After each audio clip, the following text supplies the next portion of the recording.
Joe here with another professional grade Sony tech tip. Today's tip has to do with the peaking functions in our cameras and the focus assist feature in our monitors.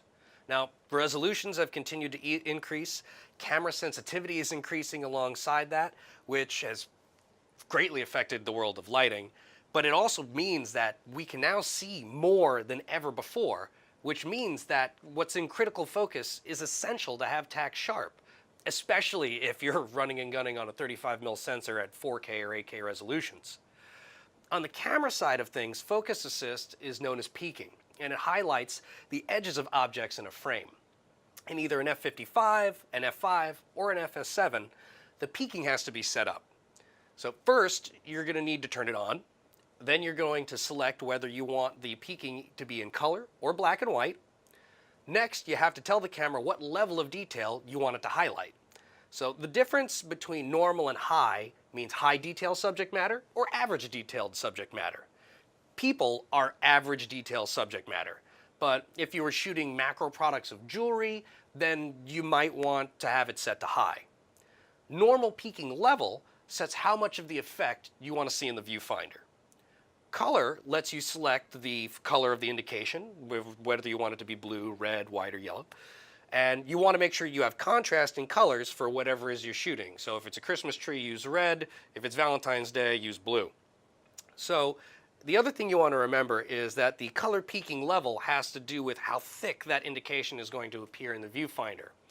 Remember that maxing out the normal or color peaking level can actually make it hard to see the fine edges on things. So when it comes to peaking, it's about the right amount of the feature applied to the camera, not maxing it out. And then the last thing you have to do is assign peaking to an assignable button so you can turn it on and off.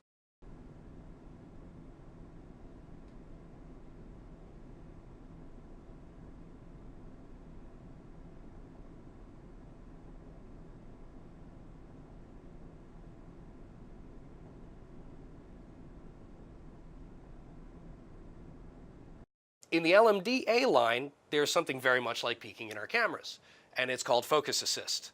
And it can be set as a function button like so.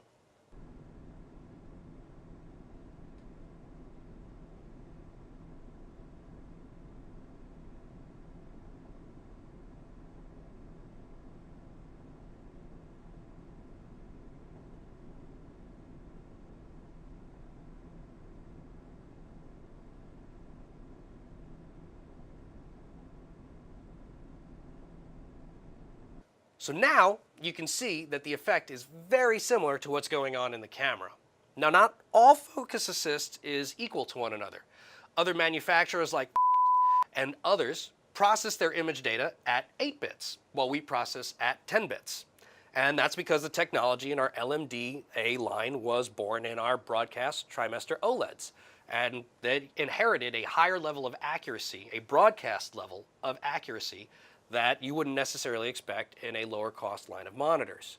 So if you want to think about bit depth, because it tends to be a little abstract, what you should do is take whatever number somebody's throwing at you, and make it the exponent of the number 2. So if somebody says 8-bit, then you want to take 2 to the 8th power, which is 256. If somebody says 10-bit, that's 2 to the 10th power, and that's 1024. So this means, if you look at the difference in those two numbers, that 10-bit is 4 times the amount of accuracy of 8-bit processing. So this is a huge difference when it comes to if you want to really know if your edge is sharp or not. And the benefits of having these features in the monitor and in the camera when it comes to troubleshooting is that you have 2 places to get feedback about where focus is.